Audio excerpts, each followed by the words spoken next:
Hello friend, नमस्ते, प्रणाम। मैं हूँ रीना यादव के चैनल पे आप सबका बहुत बहुत स्वागत है। मैं आप सब बीच में छोटा से प्यारा से आसान माता का गीत लेके आया हूँ। हमारा गीत पसंद आए तो लाइक सब्सक्राइब शेयर जरूर करना, अपना आशीर्वाद दुलार देना, अपना नाम जरूर लिखना हमारा गीत कैसा लगा। आप सभी का बहुत बहुत स्वागत है। जय माता की, ढेर सारा आशीर्वाद दुलार देना। मंगवे सानी माई वरदानमा गोड़वा मीजिना, मंगवे सानी माई वरदानमा गोड़वा मीजिना, गोड़वा मीजिना, मंगवे सानी माई वरदानमा गोड़वा मीजिना, पूरक के जाऊना माई हमार मंगनवा पूरक के जाऊना।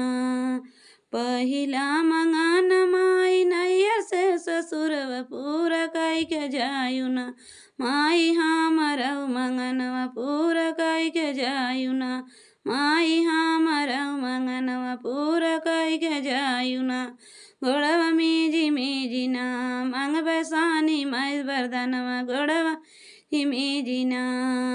दूसरा मंगन माई गोदी के ललन आमर कई के जायुना, माई मांग के सेनुरवा आमर कई के जायुना, माई हमर मंगनवा पूरा कई के जायुना।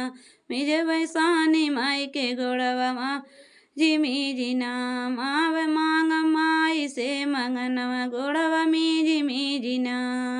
तीसरा मंगन